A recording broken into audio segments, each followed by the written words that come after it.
अस्सलाम वालेकुम students, this is Anas Surti from Anees Hussain. Last video में मैंने इनऑर्गेनिक केमिस्ट्री के अंदर एस ब्लॉक और पी ब्लॉक की डिस्कशन में ग्रुप वन को डिस्कस किया था पीएमसी की कोर्स आउटलाइन के अकॉर्डिंग, और उसमें एकेयू की कोर्स आउटलाइन के अकॉर्डिंग बी कार्बोनेट्स और बाइकार्बोनेट्स और नाइट्रेट्स की डिस्कशन भी की गई थी। तो अब ग्रुप टू के ऊपर हम ज़रा बात कर लेते हैं, alkaline earth metal. Group two basically जो ए लेवल्स और फेडरल बोर्ड वाले जो बच्चे ग्रुप पढ़ते हैं सीक्वेंस, उनमें वो वन ग्रुप ए और ग्रुप बी करके नहीं पढ़ते, वो जस्ट जो है हर एक सिंगल लाइन को ग्रुप कंसिडर करते हैं।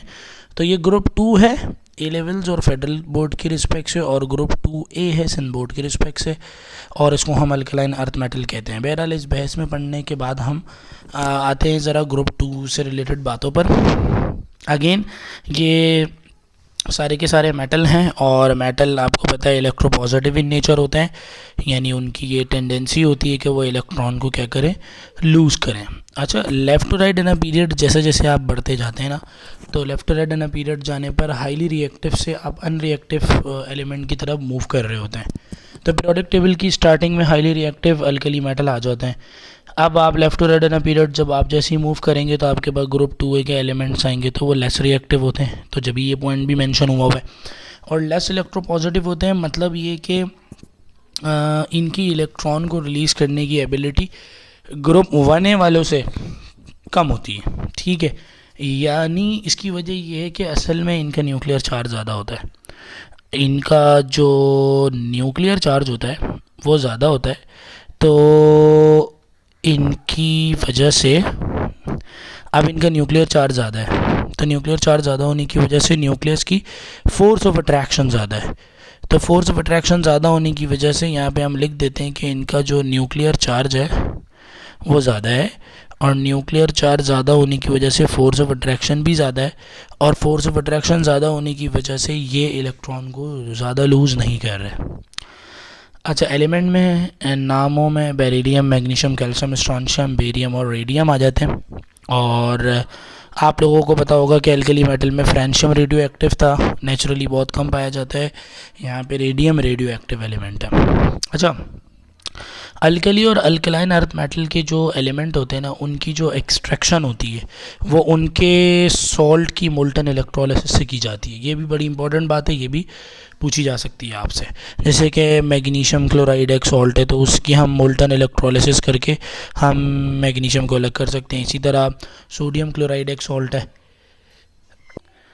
तो सोडियम क्लोराइड के अंदर हम जो है वो उसकी मोल्टन इलेक्ट्रोलिसिस करके, जिसका हम डाउन सेल नाम देते, करके अलग कर सकते हैं। ठीक है, क्योंकि ये बड़े हाईली रिएक्टिव एलिमेंट्स होते हैं, इनकी एक्वस इलेक्ट्रोलिसिस नहीं होती है, डिफरेंट चीज़ों के लिए होती है, लेकिन इनके मेटल को एक्सट्रैक्ट करने के लिए मोल्टन इलेक्ट्रोलिसिस की जाती है। रेडियम रेडियो एक्टिव एलिमेंट है। अच्छा, ये जो एलिमेंट है ना, अब जैसे कि मैंने आपको उस दिन भी बताया था कि left to right in a period जाने पर न्यूक्लियस में प्रोटॉन बढ़ जाते हैं, तो न्यूक्लियस की फोर्स ऑफ अट्रैक्शन बढ़ जाती है, तो वो इलेक्ट्रॉन्स को ज़्यादा अट्रैक्ट करते हैं, इसलिए electronegativity of the element left to right in a period increase होती है। तो ये मोर इलेक्ट्रोनेगेटिव होते हैं ग्रुप वन ए से। अच्छा, इनकी वैलेंस शेल कन्फिगरेशन NH2 होती है। अच्छा, बड़ी इंटरेस्टिंग बात यह है कि फ्लेम टेस्ट में बेरिलियम और मैग्नीशियम जो इनके शुरू के दो मेंबर हैं वो कोई कलर नहीं दे रहे होते, बाकी कैल्शियम, स्ट्रोंशियम और बेरियम के कलर आपको मैंने बता दिए, और आपको ये कलर याद रखने पड़ेंगे। अच्छा, आप ग्रुप वन ए के अंदर एक एलिमेंट है लिथियम, और ग्रुप टू में एक एलिमेंट है बेरिलियम। बेरिलियम भी स्टार्टिंग एलिमेंट है और लिथियम भी ग्रुप वन ए का स्टार्टिंग एलिमेंट है। मसला ये है कि लिथियम अपने ग्रुप में तमाम लोगों से, यानी उसके अलावा जो लोग हैं वो एक अलग बिहेवियर शो कर रहे हैं उनसे, और बेरिलियम अपने ग्रुप में, यानी जो उसके इसके अलावा जो लोग हैं वो एक अलग बिहेवियर शो कर रहा है। उसकी वजह क्या है?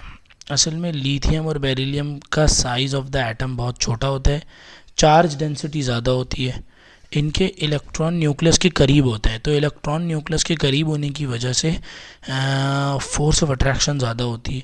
तो जब फोर्स ऑफ अट्रैक्शन ज़्यादा होती है ना, तो उसकी वजह से प्यारे बच्चों, फोर्स ऑफ अट्रैक्शन ज़्यादा होने की वजह से इनके इलेक्ट्रॉन का निकालना मुश्किल हो जाता है। अब जैसे कि सोडियम है ना, तो सोडियम का इलेक्ट्रॉन जल्दी बाहर आ जाएगा बनिस्बत लिथियम और बेरिलियम के, क्योंकि उनका जो है वो इलेक्ट्रॉन जो है ना वो न्यूक्लियस से दूर है। देखिए ना, बेरिलियम और लिथियम के साइज ऑफ द एटम बहुत छोटा है। बेरिलियम का ये के शेल है, इसमें 2 इलेक्ट्रॉन है, एल शेल में 2 इलेक्ट्रॉन है। इसी तरह लिथियम है, के शेल में 2 इलेक्ट्रॉन है, एल शेल में कितने इलेक्ट्रॉन है? 1।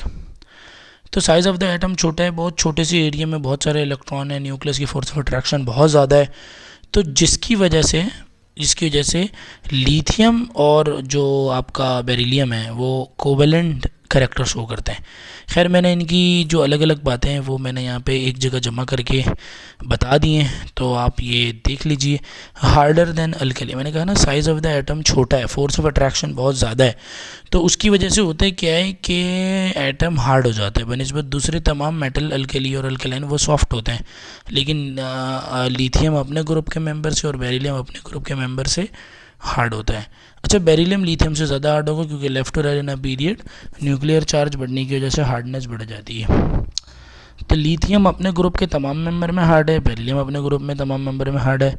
अच्छा, लिथियम चूँकि इसके इलेक्ट्रॉन न्यूक्लियस के करीब होते हैं, बेरिलियम के भी इसके भी, तो ये ना बहुत टाइटली अट्रैक्ट होते हैं, तो ये ज़्यादा रिएक्ट नहीं करते। अब देखो ना, सोडियम है, सोडियम का केस ये है कि सोडियम का इलेक्ट्रॉन बहुत दूर है, सही है, न्यूक्लियस से। पोटेशियम का इलेक्ट्रॉन और दूर है, तो होता है क्या है कि ये बड़े रिएक्टिव मेटल होते हैं। इनके जो आउटर मोस्ट शेल का इलेक्ट्रॉन होता है ना, वो बड़ी रैपिडली जो है ना वो ट्रांसफ़र हो रहा होता है। तो यही वजह है कि लिथियम पानी से बहुत स्लो रिएक्ट करता है और बेरिलियम की हालत तो ये है कि वो करता ही नहीं है। ये बड़ा इंपॉर्टेंट एमसीक्यू है बेरिलियम के हवाले से। अच्छा, मेल्टिंग और बॉइलिंग पॉइंट भी ज़ाहिर सी बात है फिर हाई होगा, वहाँ पे भी इसका हाई है। और lithium react with hydrogen to form ionic hydrate, और बेरिलियम हाइड्रोजन से मिलकर डायरेक्टली नहीं मिलता, और मिल भी जाता है तो कोवेलेंट हाइड्राइड, पॉलीमेरिक हाइड्राइड बनाता है। पॉलीमेरिक हाइड्राइड में क्या होता है, पहले बच्चों देखो मैं आपको बताता हूँ। बेरिलियम का सीन ये है कि बेरिलियम के पास 2 इलेक्ट्रॉन है ना। अब देखिए, मैंने आपको बताया था कि इसके चार्ज डेंसिटी बहुत ज़्यादा है, यानी छोटे से एरिया में बहुत सारे इलेक्ट्रॉन आ गए, तो न्यूक्लियस की फोर्स ऑफ अट्रैक्शन इलेक्ट्रॉन्स पे बहुत ज़्यादा होती है ना, तो ये इलेक्ट्रॉन का रिमूवल डिफ़िकल्ट होता है। तो इलेक्ट्रॉन का रिमूवल डिफ़िकल्ट होता है ना, तो इलेक्ट्रॉन का रिमूवल डिफ़िकल्ट होने की वजह से ये आयोनिक बॉन्ड के बजाय कौन सा बॉन्ड बनाता है, कोवेलेंट बॉन्ड बना रहा होता है। आपसे कोई पूछ ले ना लिथियम और बेरिलियम में कॉमन बात क्या है, तो आप बताओगे कि लिथियम और बेरिलियम में कॉमन फैक्टर ये है कि दोनों कोवेलेंट कैरेक्टर शो करते हैं। उसकी वजह क्या है, क्योंकि इनके इलेक्ट्रॉन न्यूक्लियस के बहुत करीब होते हैं, उनको निकालना मुश्किल होता है। आयोनिक बॉन्ड में तो होता है ना, इलेक्ट्रॉन इजीली रिमूव हो जाता है। कोवेलेंट बॉन्ड उस वक्त बनता है जब इलेक्ट्रॉन को निकालना मुश्किल होता है। नॉन मेटल क्यों कोवेलेंट बॉन्ड बनाते हैं, क्योंकि उनका न्यूक्लियर चार्ज ज़्यादा होता है, उनका इलेक्ट्रॉन न्यूक्लियस के करीब होता है, तो उसको निकालना मुश्किल होता है। अब देखिए, बेरिलियम के पास ये 2 इलेक्ट्रॉन है, हाइड्रोजन के साथ ये इलेक्ट्रॉन शेयर कर लेगा। ये एक और बेरिलियम है, इसने अपना एक और इलेक्ट्रॉन हाइड्रोजन के साथ शेयर कर लिया, ये BeH2 बन गया। अब ये मेटल है या नॉन मेटल है, इलेक्ट्रोनेगेटिविटी नॉन मेटल की ज़्यादा होती है, तो इस पर नेगेटिव चार्ज आ जाएगा, इस पर पॉजिटिव, सही है, इन पे नेगेटिव। अब क्या होगा, एक मॉलिक्यूल का नेगेटिव दूसरे मॉलिक्यूल के पॉजिटिव को अट्रैक्ट करेगा, दूसरे का तीसरे को करेगा। इस तरह होता है कि BeH2 के छोटे छोटे यूनिट आपस में मिलकर एक लॉन्ग चेन मॉलिक्यूल की बना लेते हैं, और लॉन्ग चेन बनाने की वजह से इनको हम कौन सा हाइड्रेट कहते हैं कि ये बनाते हैं पॉलीमेरिक हाइड्रेट। तो ये बात बड़ी इंपॉर्टेंट बात है कि लिथियम और बेरिलियम जो है वो कौन से हाइड्रेट बना रहे हैं, बेरिलियम पॉलीमेरिक हाइड्रेट बना रहे हैं, इनके साथ मैग्नीशियम भी बना रहा होता है, कोवेलेंट कैरेक्टर शो करते हैं, ये सब चीज़ें बता दी। अब आ जाएँ ग्रुप ट्रेंड्स। भाई ग्रुप ट्रेंड्स पे तो हम पहले ही बात कर चुके हैं, आयनाइजेशन एनर्जी पे, एटॉमिक साइज पे, सेम वही ट्रेंड है जो अल्कली मेटल के हैं। इरेगुलरिटी बस रेडियम का स्लाइटली हायर होता है IP बेरियम से, हालांकि कम होना चाहिए, लेकिन इरेगुलरिटी, इलेक्ट्रोनेगेटिविटी डिक्रीज़ हो रही है। मेल्टिंग और बॉइलिंग पॉइंट भी डाउन द ग्रुप क्या हो रहा है, डिक्रीज़ हो रहा है, और डेंसिटी इंक्रीज़ हो रही है। मेल्टिंग और बॉइलिंग पॉइंट में इरेगुलरिटी मैग्नीशियम का लोअर है मेल्टिंग पॉइंट, कैल्शियम, स्ट्रॉन्शियम और बेरियम से। देखिए, मैंने ये ग्राफ भी बनाया हुआ है, देखिए ना, हमने कहा मेल्टिंग और boiling point down the group decrease हो रहा है, सही है, डिक्रीज़ हो रहा है, लेकिन देखिए ये डिक्रीज़ हुआ, अब ये बहुत डिक्रीज़ हो गया, फिर ये थोड़ा इनका ज़्यादा हो गया, फिर ये डिक्रीज़ होना शुरू हो गया। तो ये मेल्टिंग और बॉइलिंग पॉइंट में इरेगुलरिटी याद रख लीजिएगा, और ये एक और इरेगुलरिटी आयनाइजेशन पोटेंशियल में, ये याद रख लीजिएगा। अच्छा, ये तो बात कंफर्म है कि ग्रुप 2A का मेल्टिंग पॉइंट ग्रुप 1A से ज़्यादा होता है, क्योंकि लेफ्ट और एडेना पीरियड न्यूक्लियर चार्ज बढ़ जाता है। अच्छा, अब आ जाए ज़रा रिएक्शंस पे। भाई बेरिलियम का तो पानी के साथ मैंने आपको बताया ना, हाई टेम्परेचर पे भी रिएक्शन नहीं होता। मैग्नीशियम का सीन ये है कि पानी के साथ रिएक्ट करता है, स्टीम अगर होगी तो मैग्नीशियम ऑक्साइड बनाएगा, और अगर नॉर्मल पानी होगा तो बहुत स्लोली रिएक्ट करेगा और मैग्नीशियम हाइड्रोक्साइड बनाएगा और फर्दर रिएक्शन नहीं होगा। ये दो बातें आपको कीमती बात है, ये एमसीक्यू में पूछी जा सकती है कि स्टीम से मिलने पर क्या प्रोडक्ट बनेगी और नॉर्मल पानी से मिलने पर क्या प्रोडक्ट बनेगी, और इनसोलेबल होता है और फर्दर प्रिवेंट कर देता है फर्दर रिएक्ट करने से, यानी रिएक्शन स्टॉप हो जाता है थोड़ी सी देर में। MgOH2 बनने के बाद फ्यू मिनट्स बाद रिएक्शन स्टॉप हो जाता है, क्योंकि MgOH2 फर्दर रिएक्शन करने से रोक देता है, क्योंकि वो इनसोलेबल पानी में होता है। अच्छा, कैल्शियम और स्ट्रॉन्च, वही अल्कली मेटल में भी डाउन द ग्रुप जो एलिमेंट थे वो इतने ख़तरनाक थे कि वो कोल्ड इन्वायरमेंट में भी मिल जाते थे। यहाँ पे कैल्शियम, स्ट्रॉन्शियम, बेरियम भी बहुत विग्रसली मिल रहे हैं और हाइड्रोक्साइड बना रहे हैं। अच्छा, हाँ, group 2 hydroxide are not highly soluble in water, but इनकी solubility down the group increase होती है ग्रुप 1 की तरह। सही है, ग्रुप 1 के भी हाइड्रोक्साइड, मैंने आपको वजह बताई थी, बिल्कुल, कि डाउन द ग्रुप सोलेबिलिटी क्यों बढ़ती है। डाउन द ग्रुप ये अपना OH आयन जल्दी रिलीज़ कर देते हैं। और मैंने आपको ये भी बताया था कि ग्रुप 1A के और ग्रुप 2A के दोनों के हाइड्रोक्साइड जो होते हैं वो बेसिक नेचर के होते हैं। क्योंकि बेसिक नेचर इसलिए क्योंकि ये क्या रिलीज़ करते हैं, अपना OH माइनस आयन। और डाउन द ग्रुप इसलिए बढ़ता है ये क्योंकि फोर्स ऑफ अट्रैक्शन कम हो जाती है मेटल के आयन के दरमियान और OH माइनस आयन के दरमियान, फोर्स ऑफ अट्रैक्शन कम हो जाती है। अब मैग्नीशियम का साइज़ छोटा है ना, तो फोर्स ऑफ अट्रैक्शन ज़्यादा होगी। अब कैल्शियम का साइज़ थोड़ा सा बड़ा है तो फोर्स ऑफ अट्रैक्शन कम हो जाएगी, तो कैल्शियम हाइड्रोक्साइड जल्दी अपना OH दे देगा।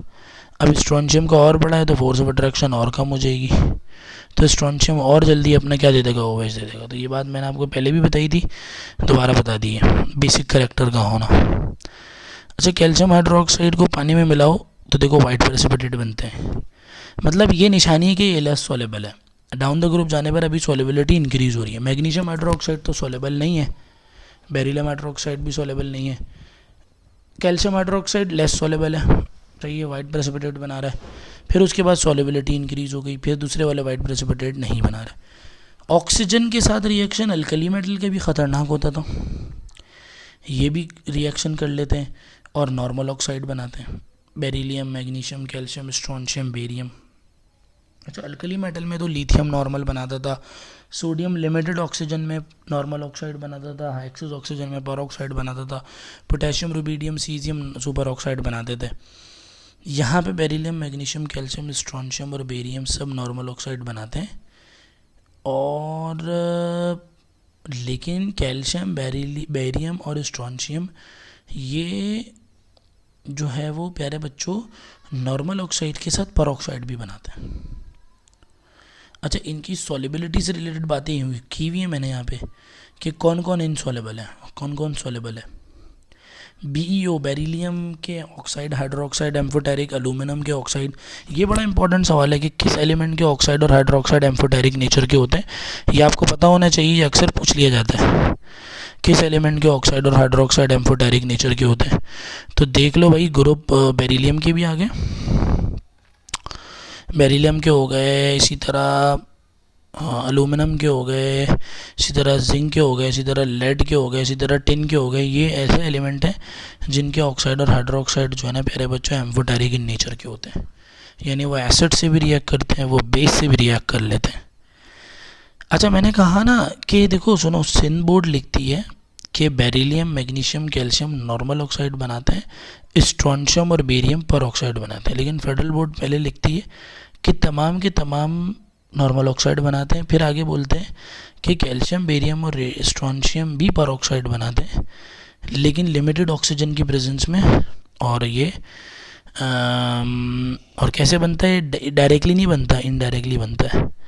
डायरेक्टली तो नॉर्मल ऑक्साइड बनता है, इनडायरेक्टली बनता है। कैसे बनता है, कैल्शियम ऑक्साइड जो बना हुआ है उसको फर्दर ऑक्सीजन से रिएक्ट करवाएं, बेरियम ऑक्साइड को फर्दर करवाएं, स्ट्रॉन्शियम को फर्दर करवाएं तो बनेगा। तो डायरेक्टली नहीं बनता, इनडायरेक्टली बन रहा होता है पर ऑक्साइड वगैरह। सही है। Reaction with nitrites, reaction with nitrogen, यहाँ पे होना चाहिए था रिएक्शन विथ नाइट्रोजन। तो नाइट्रोजन की वैलेंसी जो है ना, नाइट्रोजन आप देखिए ना ग्रुप 3 का मेंबर होता है। नाइट्रोजन जो होता है वो ग्रुप 3 का मेंबर होता है, ओ ग्रुप 5 का मेंबर होता है, सॉरी। तो उसके आउटर मोस्ट शेल में 5 इलेक्ट्रॉन होते हैं, तो 3 इलेक्ट्रॉन की कमी होती है। तो ये 3 इलेक्ट्रॉन को गेन करके n-3 बनाता है, n-3 आयन बनाता है। और n-3 आयन को हम केमिस्ट्री में कहते हैं नाइट्राइड आयन। क्या कहते हैं? Nitride ion. अब देखें ग्रुप 2 का जो मेटल है ना बेचारा, वो मेटल है बेटा, वो 2 इलेक्ट्रॉन लूज करता है, m+2 बनाता है। नाइट्रोजन 3 इलेक्ट्रॉन को गेन करता है, तो दोनों की सेटिंग बनी नहीं पाएगी। वो 2 इलेक्ट्रॉन लूज करके +2 लेके बैठा हुआ है, वो 3 इलेक्ट्रॉन गेन करना चाह रहा है -3। तो दोनों की सेटिंग हमें बनाने के लिए हमें करना ये पड़ेगा कि बैलेंस करना पड़ेगा, जितने प्लस हैं उतने माइनस है। तो हमने बोला कि यार मेटल के 3 एटम लो, तो एक एटम 2 इलेक्ट्रॉन दे रहा है, तो 3 कितने देंगे? +6। और नाइट्रोजन के 2 एटम लो, तो एक एटम 3 इलेक्ट्रॉन ले रहा है, तो 2 कितने लेंगे? 6। तो ये हो जाएगा -6।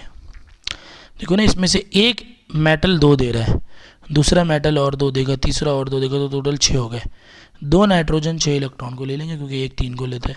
तो इनका जनरल फार्मूला देख लो, Ce3N2 Mg3N2। अच्छा, बी सिंध बोर्ड तो कहता है कि बेरिलियम नाइट्राइड बनाता ही नहीं है। वो बिल्कुल सही बात कहता है, क्योंकि बेरिलियम का नाइट्राइड जो है ना बहुत वोलेटाइल होता है।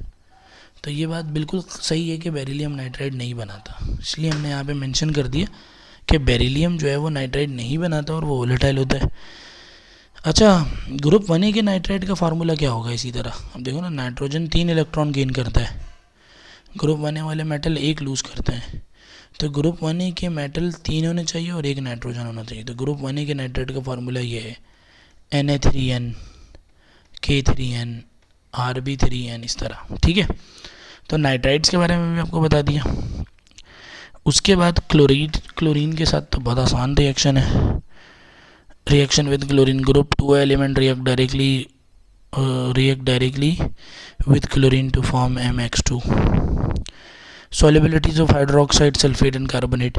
हाइड्रोक्साइड सॉल्युबल है, solubility down the group increase होती है, नाम कुछ मेंशन कर दिए। सल्फेट लेस सॉल्युबल है और down the group solubility decrease हो रही है। कार्बोनेट लेस सॉल्युबल है और down the group solubility decrease हो रही है। ये सब बातें पता होनी चाहिए। अच्छा, वाटर मॉलिक्यूल टोटल बेरिलियम में 4 अटैच हो सकते हैं। ये चौथा वाला यहाँ पे अटैच हुआ है, यहाँ पे दिखाया नहीं है, यहाँ पे चौथा वाला वाटर अटैच हुआ है। 4, ये भी आपसे MCQ आ सकता है कि only 4 water molecule can attach with beryllium आइन। अगर कोई आपसे पूछ ले ना कि बेरिलियम के आयन के साथ अगर बेरिलियम को हमने पानी में डिज़ोल्व किया है या बेरिलियम वाटर के साथ, वाटर को अपने साथ अटैच करवाना चाहता है, तो टोटल कितने वाटर के मॉलिक्यूल अटैच हो सकते हैं? तो 4 अटैच हो सकते हैं। इसको कहते हैं वाटर ऑफ क्रिस्टलाइजेशन या हाइड्रेट्स, सही है। तो ये तमाम की तमाम बेसिक बातें ये मैंने आपके साथ शेयर की हैं। उम्मीद है कि ये आपको समझ में आएंगी। इनमें मुश्किल कोई चीज़ नहीं है, इसमें लर्निंग है, इसमें इस चीज़ों को एब्जॉर्ब करना है और चीज़ों को एब्जॉर्व करके इनकी प्रैक्टिस करनी है, सवालों की। मैं प्रैक्टिस क्वेश्चन दे दूंगा ग्रुप 3 बनाने के बाद, फिर मैं AKU वाले बच्चों के लिए ग्रुप 7 और ग्रुप 4 बनाऊंगा और पीरियड 3 के बारे में डिस्कशन करूंगा। ठीक है भाई, आप देख लें इन वीडियोस को, फिर मैं प्रैक्टिस शीट्स दूंगा, वो आप सॉल्व कर लीजिएगा, आपका ये काम आसान हो जाएगा। अच्छा, बहुत सारे बच्चे इस चीज़ में कन्फ्यूजन का शिकार हैं कि PMC कोर्स आउटलाइन से हटकर अगर हमें सवाल दे दे, तो PMC अगर हटकर सवाल देगा, जैसे कि उन्होंने कुछ सवाल उनकी कोर्स आउटलाइन में नहीं थे, अभी जो रिसेंट उन्होंने पेपर रिलीज़ किया, तो बहुत सारे लोग इस बारे में परेशान हैं। तो देखिए, हम क्लेम कर सकते हैं इस चीज़ को, और लास्ट ईयर भी ऐसा हुआ था, लोग इसके ऊपर क्लेम कर सकते हैं। तो आप इस बारे में फ़िक्रमंद ना रहें। Thank you. और ये आप जो लास्ट वाला पोर्शन जो ज़रा मैंने आपको बताया ना, इस सल्फेट और ये PMC में इतना इंपॉर्टेंट नहीं, लेकिन AKU वाले बच्चों को कार्बोनेट और बाइकार्बोनेट की सॉल्युबिलिटी का पता होना चाहिए, स्टेबिलिटी और सॉल्युबिलिटी का। ठीक है भाई।